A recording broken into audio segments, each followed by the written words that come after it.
Praise the Lord. कलीसिया, मैं जब अभी प्रार्थना कर रहा था, थैंक यू जॉर्ज, मैंने ना दो चीजों को देखा। एक जगह अंधेरा था और एक जगह उजियाला था। देखो, अगर हम दो चीजों को देखते हैं ना आगे, एक अंधेरा है और दूसरा उजियाला है, तो वो दिखाता है, जैसे हमारे भाई ने अभी वचन को लाया था कि हमें फ्री विल दिया है। देखिए, हमारे पास रास्ता है, हमारे पास चॉइस है कि हम अंधेरे की तरफ जाए या उजाले की तरफ जाए। और तब वो गाना प्रभु ने मेरे मन में डाला कि तू ही मार्ग है, सत्य और जीवन है। उस उजियाले को देख के मैं वो गाना गा रहा था। हमें इसलिए प्रभु को धन्यवाद देना है कि उन्होंने हमें समझ दी है कि हमें उसको चुनना है, उस उजियाले को चुनना है। इसलिए नहीं कि प्रभु हमें उजियाले में चला रहे हैं कि हमें चूज नहीं करना पड़ा। देखो, अंधियारा हमें चूज नहीं करना पड़ा। ये हमारे जीवन का यानी ये वो जो इंसान जो अपना जो मैच्योर नहीं है प्रभु में, जो अभी तक पूरी रीति से बना नहीं। देखिए, यहाँ कितने बच्चे हैं, आप उनको लेके आए हैं, आपने उनको डिसीजन लेने का मौका ही नहीं दिया। उनको रोड क्रॉस करते वक्त या कौन सा गाड़ी पकड़ना है, आप क्या आपने उनसे पूछा या उनको छोड़ दिया कि वो डिसीजन ले और वो खुद से आए? जब हमें प्रभु आगे एक उजियाला और अंधियारा दिखाता है तो प्रभु हमें कहता है कि बेटा तो अभी बड़ा हो गया है, अभी तू उजियाले को समझ सकता है, तू उजियाले को चुन सकता है। हालेलुया। ऐसे ही हम एक व्यक्ति के जीवन से आज देख रहे हैं। हमने पिछले बार देखा था अब्राहम के जीवन से कि अब्राहम को जब यीशु ने उनसे कहा, जो मंदिर में थे, यूहन्ना के 8वें अध्याय में, कि यीशु ने कहा कि तुम सत्य को जानोगे और सत्य तुम्हें आजाद करेगा, तब अब्राहम, वो लोगों ने कहा कि हम अब्राहम के वंश से हैं, हम कभी किसी के बंदी नहीं हुए। हालेलुया। देखिए, प्रभु यीशु कहते हैं आगे कि अगर तुम अब्राहम के वंश से होते, वचन 39 में आपके लिए पढ़ रहा हूं, यूहन्ना का 8:39 कहता है, उन्होंने उसको उत्तर दिया, हमारा पिता तो अब्राहम है। यीशु ने उनसे कहा, यदि तुम अब्राहम की संतान होते तो अब्राहम के समान काम करते। हालेलुया। देखो कलीसिया, अब्राहम के समान काम करने का मतलब, आज प्रभु हमसे कुछ बातें करने वाला है। हम अब्राहम को विश्वास का पिता मानते हैं। अब्राहम के समान काम करने का मतलब है विश्वास का काम करना। हालेलुया। देखिए, उसके पहले ना दो चीजों को प्रभु ने मुझसे कहा है, मैं आपसे कहना चाहता हूं कि अब्राहम का जो जीवन था, अब्राहम का जो चाल थी ना, वो आसान नहीं थी। आज जिस अब्राहम को हम विश्वास का पिता मानते हैं, उस अब्राहम ने कितने से बार ऐसी कुछ बातों को कहा था कि परमेश्वर पे अविश्वास को दिखाया था। ये वचन कहता है।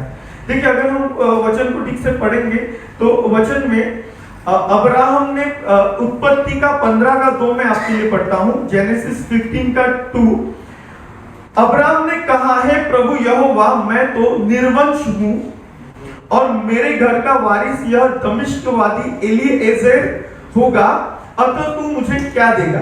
देखो, ये अब्राहम कहता है कि मैं तो निर्वंश हूं। अगर हम बाइबल को ठीक से पढ़ेंगे कलीसिया, क्या कहीं परमेश्वर ने अब्राहम से ये कहा था कि तू निर्वंश है? अब्राहम इतने साल से एक बच्चे के लिए ट्राई कर रहा होगा या प्रभु से प्रार्थना कर रहा होगा। प्रभु ने वचन तो दिया था, फिर भी उसकी मनोवस्था मनुष्य सी हो गई थी, वो थक चुका था और वो कहता है कि मैं निर्वंश हूं। अगर हिब्रू में इस वर्ड को देखेंगे ना, अरीरी, अरीरी करके एक शब्द है, चाइल्डलेस यानी निर्वंश, उसका और एक मतलब बनता है स्ट्रिप्ड ऑफ, यानी छीन लेना। देखो, अब्राहम ने ना अपने खुद के आशीषों को छीन लिया था अपनी मुख से। बहुत से बार ऐसे होता है हमारे जीवन में, जो चीज प्रभु ने नहीं कही है हम उसको कहते हैं हमारे लिए। हमारे मुख का इस्तेमाल उन चीजों को कहने के लिए करते हैं, यानी वो चीज हो नहीं रही इसलिए हमारे मुख से हम बोल देते हैं ये मेरे साथ कभी नहीं होगा। देखो, जिस अब्राहम को परमेश्वर ने वचन दिया है कि तेरे अंदर से मैं जाति को उपजाऊंगा, वो कहता है परमेश्वर से मैं तो बड़ी निर्वंश हूं। यानी आप कॉन्ट्राडिक्शन को देख सकते हैं, आपको विरोधाभास को देख सकते हैं कि परमेश्वर कह रहे हैं मैं तुझे बहुत जातियों का, यानी बहुत शोर होगा तेरे घर में, और वो कहता है कि मैं तो निर्वंश हूं। देखो याकूब का 3, जेम्स 3 का 10 और 12 में आपके लिए पढ़ रहा हूं। एक ही मुख से धन्यवाद शब्द दोनों निकलते हैं। हे मेरे भाइयों, ऐसा नहीं होना चाहिए। क्या सोते कि एक ही मुंह से मीठा और खारा जल दोनों निकलता है? हे मेरे भाइयों, क्या अंजीर के पेड़ में जैतून या दाख की लता में अंजीर लग सकते हैं? वैसे ही खारे सोते से मीठा पानी नहीं निकल सकता। हालेलुया। देखो कलीसिया, जब तक हम अविश्वास की बातों को हमारे मुख पे रखते हैं ना, हम विश्वास की बातों को नहीं देख सकते। और ये बात अब्राहम के साथ भी हो रही थी। आज हम जब अब्राहम के जीवन को ठीक से टटोलते हैं ना, तो अब्राहम ने जब तक अपने शरीर में वो था ना, उसने अविश्वास की ही बातें की। अगर हम देखते हैं, जिस दिन परमेश्वर ने उसको प्रकट किया कि मैं परमेश्वर हूं, और उसने फिर से कहा कि अभी तेरा नाम अब्राहम नहीं अब्राहम होगा, तब भी वो कहता है, वो मन में हंस पड़ा। देखो मुंह के बल तो गिर गया, प्रभु का वचन कहता है, पर वो मन में हंस पड़ा। और वो क्या कहता है परमेश्वर से कि तू मेरा जो बेटा इब्राहिम है उस पे अगर आशीष रखेगा तो भी काफी है। अब परमेश्वर को वो सॉल्यूशन दे रहा है कि तू एक काम कर, कि अब इब्राहिम पे तू आशीष को रख, क्योंकि उसके अंदर फिर से वो शरीर की भावना है कि अभी इस साल में 99 हो गया हूं। वो हंस पड़ा। देखो कलीसिया, हम परमेश्वर हमें कुछ देना चाहते हैं और हम कभी कभी ना हंस पड़ते हैं। परमेश्वर की उस आशीषों पे हम हंस पड़ते हैं। हम अपने आप को, यानी अपने आप को हम उन आशीषों से दूर कर लेते हैं। We stripped of ourselves from those gifts। वो जो गिफ्ट या जो आशीषें प्रभु ने हमारे लिए रखी है ना, हमें उसको अपने आप से छीन लेते हैं। आज पहली बार, यानी वचन में जाने से पहले प्रभु हमसे बोलते हैं हमारे मुख में क्या आ रहा है, ये जरूरी है। हमारे मुख में अगर अच्छी बात नहीं आ सकती, किसी के लिए आशीष का कारण हम नहीं बोल सकते, तो हम किसी के आशीष में या अपने खुद के आशीष में बाधा भी ना बने। हालेलुया। हम वचन में आगे बढ़ेंगे। यहाँ पे हम देखते हैं कि जैसे प्रभु यीशु कहता है यूहन्ना 8:39 में कि यदि तुम अब्राहम की संतान होते तो अब्राहम के समान काम करते। हालेलुया। आज हम देखने वाले हैं, प्रभु हमें दिखाना चाहते हैं कि अब्राहम ने कौन सी काम को किया था। हम इब्रानियों के 11वें अध्याय का कोई हमारे लिए पहले वचन से पढ़ेगा, पहला वचन पढ़ेगा। अब विश्वास आशा की हुई वस्तुओं का निश्चय और अनदेखी वस्तुओं का प्रमाण है, क्योंकि इसी के विषय में पूर्वजों की अच्छी गवाही दी गई। विश्वास ही से हम जान जाते हैं कि सारी सृष्टि की रचना परमेश्वर के वचन के द्वारा हुई है। यह नहीं कि जो कुछ देखने में आता है वह देखी हुई वस्तुओं से बना हो। हालेलुया। देखो यहाँ पे लिखा है कि जो भी सृष्टि में रचा गया है ना कलीसिया, वो कभी किसी ने नहीं देखा था, कभी किसी ने नहीं देखा था। हालेलुया। जैसे भाई वचन को लेके आ रहे थे एग्जॉर्टेशन वर्ड में, तो देखिए आज हम सबको परमेश्वर ने ना किसी एक जगह से निकाला है, कुछ ऐसी जगह को फेस करने के लिए जिसको हमने कभी सोचा नहीं था। अभी मैं एक परमेश्वर की गवाही करके ये इस प्लेटफॉर्म से बात कर रहा हूँ। मैंने बहुत से बार हमारे पास्टर भरत है उनसे भी बात कहा है ये, और मम्मा से भी कही है। कि मैं एक मराठी फैमिली से आता हूँ। बेसिकली अगर आप महाराष्ट्र में हम देखते हैं तो मराठी लोग कैसे होते हैं ना, ज्यादा करके थोड़ा सा मराठी करने वाले होते हैं, थोड़ा जय शिवाजी वगैरह। तो एक हमारे लैंड का भी एक हिस्ट्री है, यानी हम देखते हैं, हमेशा हम देखते हैं पर प्रांतीय वगैरह ये बहुत होता है, यानी यहाँ के लोकल और बाहर से जो आए हैं उनके बीच में एक युद्ध होता है। तो ना मैं पास्टर भरत से एक बार बोल रहा था, मम्मा से भी बोल रहा था कि कुछ ऐसा समय था मेरे मन में ऐसे कुछ सोच थे, ज्यादा करके ना साउथ इंडियंस लेके ना मेरे मन में ना बहुत ऐसे निगेटिव विचार थे। यानी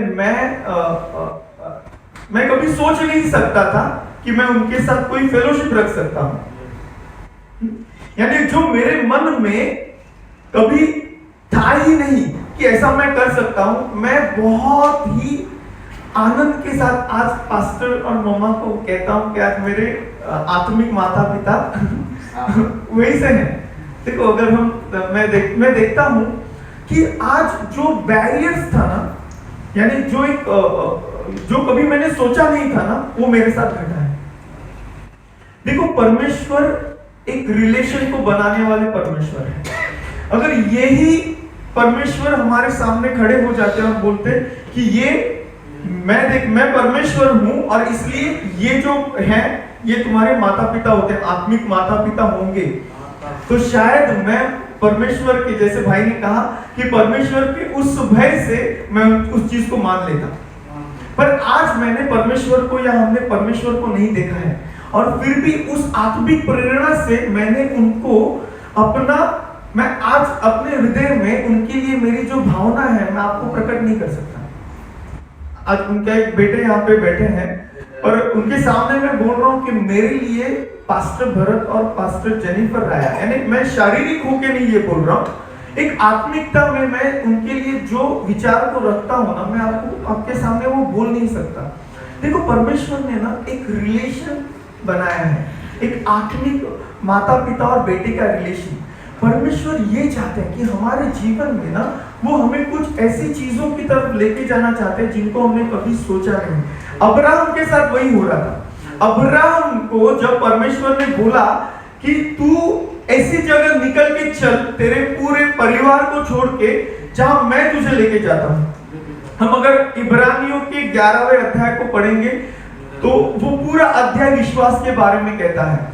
उस विश्वास के बारे में आज हम थोड़ा सा सुनेंगे कि परमेश्वर का अब्राहम के मन में ना क्या था पता है। अब्राहम के मन में पहला एक पॉइंट मैं आपसे शेयर करना चाहता हूं कि अब्राहम के मन में कोई नए की खोज थी। अब्राहम के मन में परमेश्वर ने इस नए की खोज को डाला था। हम ना इब्रानियों के 11वें अध्याय को 8 और 10 पढ़ेंगे। 8 से 10 तक हम पढ़ेंगे। इब्रानियों 11 8 से 10।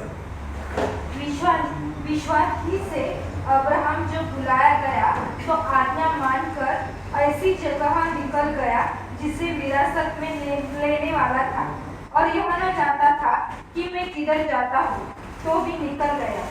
विश्वास ही से उसने प्रतिज्ञा किए हुए देश में, जैसे पराए देश में परदेशी रहकर इसहाक और याकूब समेत जो उसके साथ उसी प्रतिज्ञा के वारिस थे, तंबुओं में वास किया, क्योंकि वह उस स्थिर नींव वाले नगर की प्रतीक्षा करता था जिसका रचने वाला और बनाने वाला परमेश्वर है। हालेलुया। देखो जिसका रचने वाला और जिसका बनाने वाला परमेश्वर है, ऐसे एक साम्राज्य, ऐसे एक घर की तरफ, ऐसे एक हम कहते हैं ना कि ऐसे एक भूमि की तरफ इब्राहिम चल पड़ा, अपनी उन एस्टैब्लिश सारी चीजों को छोड़ के।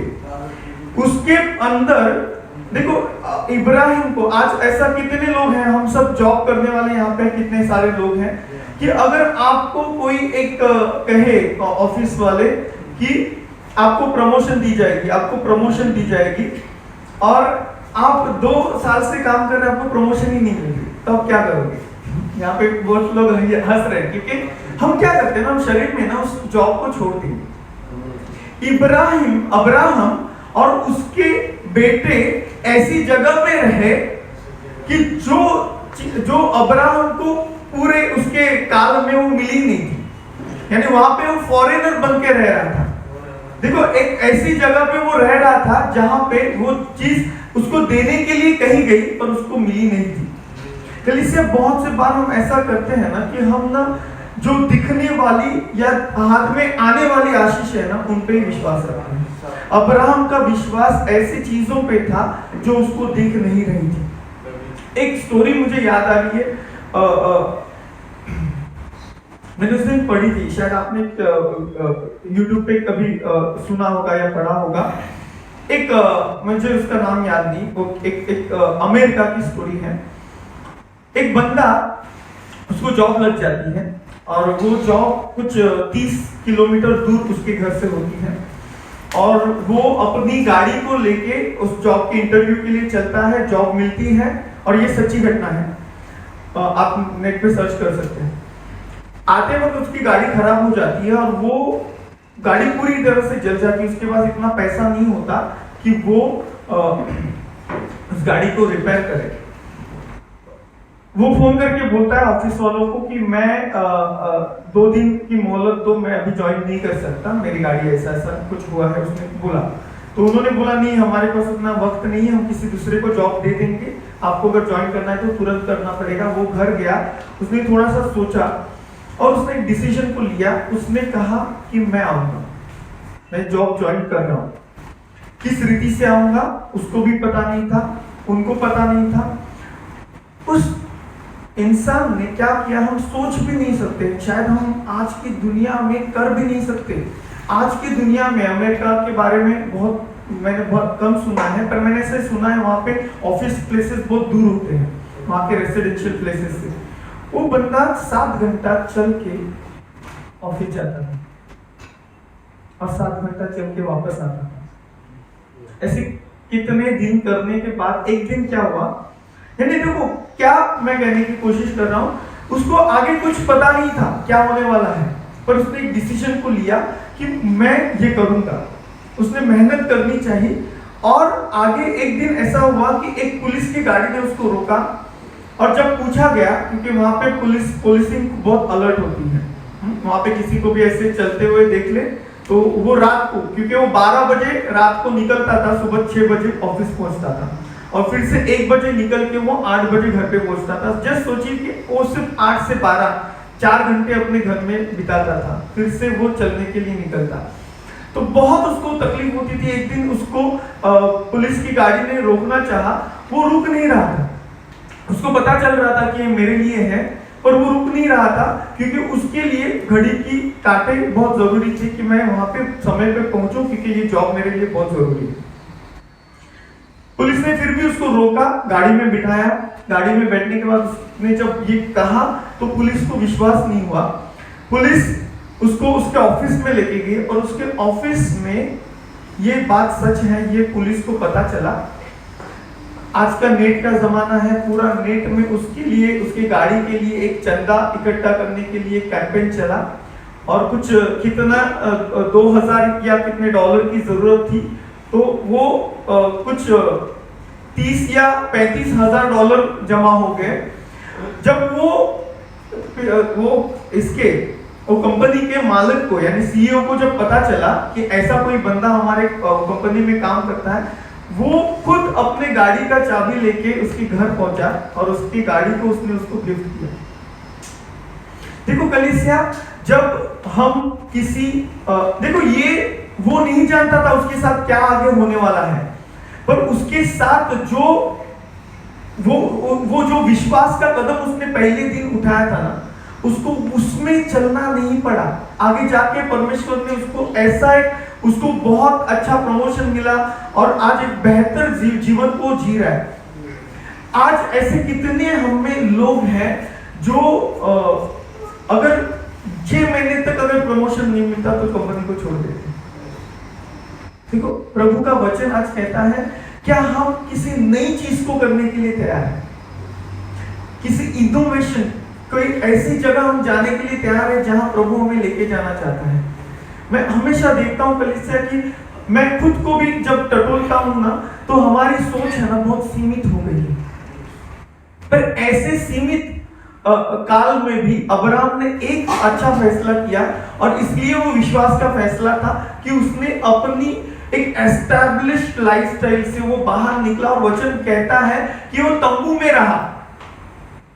यानी एक शायद वो जहां पे रहता होगा वहां पे उसका एक बड़ा मकान होगा, वहां से वो निकल के एक ऐसे फॉरेन लैंड में रहा, फॉरेनर बन के, जो प्रभु कहता है ये तेरी और तेरे वंश को मैं युग युग के लिए दूंगा। पहली बात, क्या हम सैक्रिफाइस करने के लिए तैयार हैं उन चीजों को जो एस्टैब्लिश्ड है। देखो, अगर विश्वास नहीं होगा ना तो हम उसको आगे चल के नहीं लेके जा सकते। सेकंड बात, पहली बात, इनोवेटिव, हमें एक नवनिर्माण के लिए अपने अंदर वो इच्छा होनी जरूरी है। दूसरी बात, अगर हम परमेश्वर के विश्वास से आगे अगर कदम को बढ़ाते हैं तो हम इम्पॉसिबल को कर सकते हैं। इम्पॉसिबल करने की क्षमता जो परमेश्वर की क्षमता है वो हमारे अंदर आ जाती है। हम वचन को आगे पढ़ेंगे, 11 और 12 के लिए हम पढ़ेंगे। इब्रानियों 11 में से 11 और 12। इब्रानियों 11:11 विश्वास से सारा ने आप पूरी होने पर भी गर्भ धारण करने की सामर्थ्य पाई, क्योंकि उसने प्रतिज्ञा करने वाले को सच्चा जाना था। 12 इस कारण एक ही जल से जो मरा हुआ सा था, आकाश के तारों और समुद्र तट के रेत के समान अगणित वंश उत्पन्न हुआ। हालेलुया। देखो कलीसिया, अगर हम यहाँ पे देखते हैं ना, जब सारा को परमेश्वर ने वचन को दिया ना, तो सारा फिर से हंस पड़ी थी। जैसा अब्राहम हंस पड़ा था ना, सारा भी हंस पड़ी थी। आपको शायद ऐसा लगता होगा, मैं जब भी सोचता हूँ कि प्रभु ऐसा क्या है कि आपने अब्राहम और सारा ये हंस रहे थे, फिर भी आपने उनको आशीषित किया। कलीसिया क्या है ना कि जब हम किसी परमेश्वर के वचन को, प्रोफेसी को हमारे पास आते हुए देखते हैं ना, तो एक अविश्वास का जो एक विचार है ना हमारे अंदर आ सकता है। पर आज कलीसिया में प्रॉब्लम यह है कि कलीसिया इतनी आत्मिक बन गई है कि हम में कभी अविश्वास आ सकता है, ये बात को हम कबूल ही नहीं करते। ये देखो, यहाँ पे ये सारा और अब्राहम एक ऐसे जन थे जो आजू बाजू की परिस्थितियों को, अपने एज को ध्यान में रख के उनको ये जहन में था कि ये कैसे हो सकता है। पर जब ये हुआ, अगर इब्रानियों के 11 के प्रकाश में पढ़ेंगे, तो जब ये हुआ तब एक्चुअली सारा ने अपने आप को परमेश्वर को सौंप दिया था। क्योंकि जब तक परमेश्वर को हम अपने आप को सौंप नहीं देते, जब तक हम परमेश्वर को अपने आप को पूरी रीति से दे नहीं देते, क्योंकि जब प्रभु को, यीशु को उसके शिष्यों ने कहा कि हे प्रभु, तो फिर किसका उद्धार हो सकता है। देखिए, आज प्रभु का वचन कहता है यहोवा ही से उद्धार है। जो अपने आप को परमेश्वर के हाथ में सौंप देता है कलीसिया, उसका उद्धार होता है। हर वो व्यक्ति नहीं जो यीशु को प्रभु मानता है उसका उद्धार नहीं होता। क्योंकि ऐसे कितने मेरे दोस्त हैं जो यीशु को गॉड मानते हैं और फिर भी आज कई भजन में बैठे होंगे। जो परमेश्वर के हाथों में अपने सारे मार्गों को दे सकता है, उसी का उद्धार होगा। प्रभु का वचन वहां पे यीशु कहता है जो मनुष्य से असंभव है वो परमेश्वर से संभव है। जब सारा ने अपनी तरफ देखा तो वो हंस पड़ी, उसके लिए वो असंभव था, पर जब उसने परमेश्वर के हाथ में खुद को दिया होगा तब वो असंभव बना। और इसलिए इब्रानियों के 11:11 में हम पढ़ते हैं सारा के बारे में कि विश्वास से सारा ने आप बूढ़ी होने पर भी गर्भ धारण करने की सामर्थ्य पाई। यानी सारा ने जब विश्वास किया होगा, जब विश्वास करके प्रभु को बोला होगा कि प्रभु अगर आप बोलते हो तो ये हो सकता है, तब भी ये हो सका। और एक ऐसे कपल से जो पूरी रीति से इंसानों के लिए अभी ऐसे वक्त में थे, शायद ये अभी मर जाएंगे, हाँ, इनका अभी कोई नहीं होगा, इनका खुद का वंश नहीं होगा। ऐसे वक्त में हम देखते हैं कि आज कितने राष्ट्र, अगर आज हम हिस्ट्री को ठीक से टटोलेंगे कलीसिया, तो मिडिल ईस्ट के कितने राष्ट्र अब्राहम से निकले हैं। हालेलुया। तो इसलिए पहली बात तो हम देखते हैं कि हमें कुछ नए के लिए, जैसे प्रभु एक नए सृष्टि में हमें लेके जाना चाहते हैं, इस दुनिया से एक नई दुनिया में हमें लेके जाना चाहते हैं। हमारे जीवन में हर एक बार कलीसिया, मैं खास करके जो जवान काम कर रहे हैं ना, मैं कहना चाहता हूँ, प्रभु ने वो स्टोरी को सुन के मेरे अंदर एक प्रभु ने विचार को डाला कि जो लोग करते हैं, आप ऐसा ना करें कि अगर 6 महीने में प्रमोशन नहीं मिल रहा है तो कोई दूसरा जॉब ढूंढने की कोशिश करते हैं, हम कहीं दूसरी जगह जाने की कोशिश करते हैं। कहीं ना कहीं हम परमेश्वर को वो विश्वास योग्यता नहीं दिखाते। आपका प्रमोशन शायद एक दिन के दूरी पे था और आपने वहां से छोड़ दिया, क्योंकि हम शरीर के बल में, हम शरीर की फायदे के लिए देखते हैं। हम देखते हैं कि मेरी उन्नति पैसे के मामले में कैसे होती रहे, पर हम बहुत कम ऐसे लोग देखते हैं कि जिस कंपनी को अपनी कंपनी करके चलते हैं, किस कंपनी के मुनाफे के लिए मैं क्या कर सकता हूँ, मैं अपने पूरे जीवन को इसके लिए दे सकता हूँ क्या। और ऐसा जब हम करते हैं कलीसिया, वो सीईओ नहीं देखेगा, परमेश्वर देखता है। वो सीईओ तक वो बात कैसे पता चली, पता है? उस पुलिस के और इंटरनेट के जरिए उस सीईओ तक पता चली वो बात, और उस बंदे को वो आशीषों को प्रभु ने दिया जिसका वो हकदार था। अगर हम जिसके हकदार हैं, हम अगर वो परमेश्वर की तरफ से पाना चाहते हैं, तो आज हमें जो हम कर रहे हैं उसमें विश्वास योग्य बने रहना, कुछ नया। आप ऐसे किसी कंपनी को बढ़ा सकते हैं जो आज कहीं नहीं है। आज देखिए, हमें बहुत जन ऐसे होते हैं बड़ी कंपनी में लगना चाहते हैं। आप किसी छोटी कंपनी को बड़ा बना सकते हैं, ये क्षमता आपके और मेरे अंदर है। हालेलुया। देखिए, पहली बात, कुछ इनोवेटिव हमें करना है। दूसरी बात, जो इम्पॉसिबल लगता है, प्रभु के हाथ में अपने आप को सौंप दो। प्रभु से कहो, प्रभु ये मुझसे नहीं होता। ऐसा हो सकता है कि आप, जब प्रभु ने बोला, आपने हंसा और आप उसको मान सकते हैं। कलीसिया, यहाँ पे बहुत ज्यादा आत्मिक होने की जरूरत नहीं है। हम इंसान हैं, हम चूक सकते हैं, ये मानो। अगर आपको पास्टर के सामने मानना है, आपको अपने भाई बहन के सामने मानना है, तो मानो। हम जब पता नहीं, हमारे जीवन में जब प्रार्थना के विषय होते हैं तो हम प्रार्थना के लिए बोलते हैं, और जब हम एक्चुअल में उन लोगों के सामने खड़े रहते हैं तो हम बोलते हैं कि नहीं, मेरा तो बहुत अच्छा चल रहा है, प्रभु सब कर रहा है, मैं ऐसे करता हूँ, मैं वैसे करता हूँ। नहीं कलीसिया, हम ऐसा नहीं करते। हमसे गलतियां हो रही हैं, हम उसको माने, हम कहें कि प्रभु मैं सक्षम नहीं हूँ, मैं ये नहीं कर सकता। मैं आज एक टीचर हूँ, मैं अपने आप को बताता हूँ कलीसिया, आज मेरे ऊपर इतना प्रेशर है, सिर्फ 3 स्टूडेंट हैं। प्रभु को धन्यवाद देता हूँ कि क्लासेस बंद होने के बावजूद प्रभु ने मेरा कुछ नया शुरू किया। ये मेरा पर्सनल कोचिंग है, मेरे पास 3 स्टूडेंट हैं, पर मैं प्रभु को हर दिन मैं रोता हूँ कि प्रभु ये मुझसे नहीं होगा, क्योंकि जो डेडलाइंस मेरे सामने है कलीसिया, वो इम्पॉसिबल सी हैं। पर मैं विश्वास रखता हूँ कि अगर मेरा परमेश्वर चाहे तो वो इम्पॉसिबल डेडलाइन में वो सिलेबस को खत्म कर सकता है, उन बंदों को, उन लोगों को वो सक्सेस दे सकता है, क्योंकि मेरे पार्ट पे इतना ही है कि मैं उनके सिलेबस को पूरा करूं। आगे परमेश्वर उनके जो प्रयास है उसको प्रभु उनको आशीषित देंगे, आशीष करेंगे। पर मेरे लिए एक चुनौती है। आज जैसे हम शुरुआत में भाई ने कहा कि आज प्रभु हमसे कुछ चुनौती भरा काम करवाना चाहता है। उस चुनौती भरे काम के लिए प्रभु को बोलिए कि प्रभु ये मुझसे नहीं होगा। अगर आप किसी ऐसे दुकान में हैं या आपका बिजनेस है, तो आप प्रभु से बोलो कि प्रभु ये सेल मुझसे नहीं होगा, ये कॉन्ट्रैक्ट मुझसे नहीं होगा, आप मदद करो। प्रभु उस इम्पॉसिबल दिखने वाली चीज को पॉसिबल करेंगे जब हम मानेंगे। जब तक हम बोलेंगे ना कि मेरे साथ सब अच्छा चल रहा है, मैं प्रभु में बहुत अच्छा बढ़ रहा हूँ, और हम हमारी कमियों को नहीं मानेंगे ना, कलीसिया नहीं होने वाला। जब हम हमारी कमियों को मानते हैं तब प्रभु इम्पॉसिबल को पॉसिबल करते हैं। और तीसरी बात, हम वहां से जाते हैं कि टेस्ट में प्रभु हमें बल देते हैं कि हम किसी भी परीक्षा में खड़े रहने पाए। हम इब्रानियों के 11 का 17 से 19 पढ़ेंगे। इब्रानियों 11:17 विश्वास ही से अब्राहम ने परखे जाने के समय में इसहाक को बलिदान चढ़ाया, और जिसने प्रतिज्ञाओं को सच माना था, 18, और जिससे यह कहा गया था इसहाक से तेरा वंश कहलाएगा, वह अपने एक लौते को चढ़ाने लगा, 19, क्योंकि उसने मान लिया कि परमेश्वर सामर्थ्य है कि उससे मरे हुए में से जिलाए।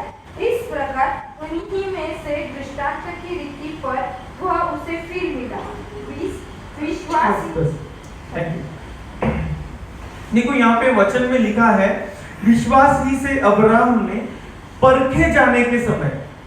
कल से आज हमारे जीवन में ना सबसे बड़ा चुनौती क्या है पता है?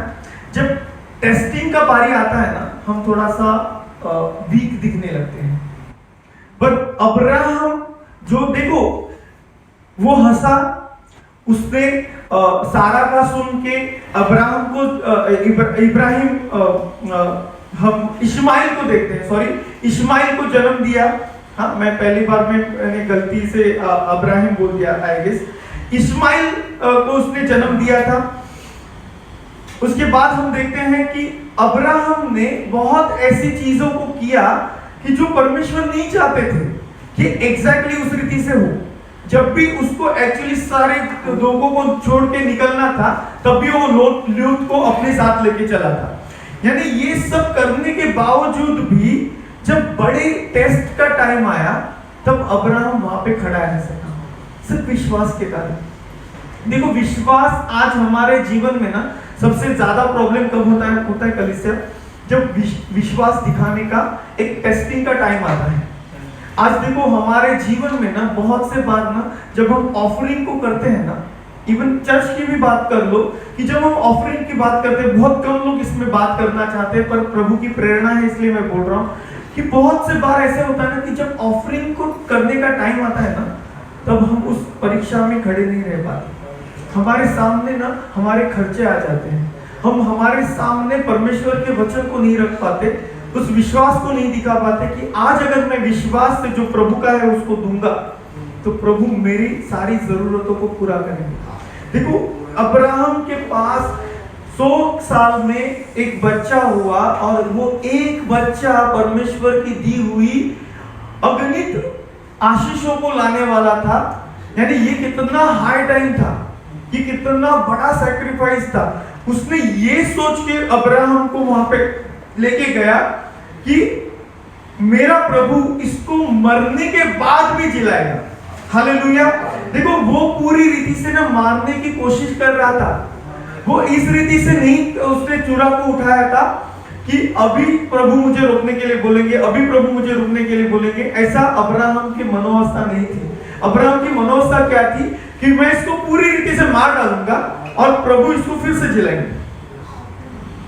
देखो, अद्भुत, ये एक प्रकाशन था, ये एक प्रकाशन था यीशु समान, कि यीशु जब पूरी रीति से मर जाएंगे पर तीसरे दिन फिर से जिलाए जाएंगे। ये एक प्रकाशन था। और इसलिए उस वचन का 19वां वचन कहता है कि परमेश्वर की, क्योंकि उसने मान लिया कि परमेश्वर सामर्थी है कि उसे मरे हुओं में से जिलाए, अतः उन्हीं में से दृष्टांत की रीति से पर वह उसे फिर मिला। देखो, एक रीति से एक सिंबॉलिक अगर हम देखेंगे, एक प्रतीक अगर हम देखेंगे ना, तो इसहाक ये मृतकों में से बाहर उठा था। यानी अगर उसने पूरी रीति से मारा नहीं था, पर परमेश्वर के लिए वो इसहाक पूरी रीति से मर के बाहर निकला था। आज कलीसिया प्रभु हमसे चाहते हैं, क्या हम ऐसे टेस्टिंग में खड़े रह सकते हैं? आज ऐसे टेस्टिंग में खड़े रहने के लिए विश्वास की जरूरत है। यानी जिस अब्राहम के अंदर इतनी खामियां थी, अगर वो विश्वास में चल सकता है, तो कलीसिया अक्सर हमारे पासवान में कहते हैं, पास्टर भरत वगैरह कहते हैं कि ये जो बड़े बड़े लीडर बने हैं इजराइल में, वो कहीं ना कहीं हम उनकी तरह ही हैं।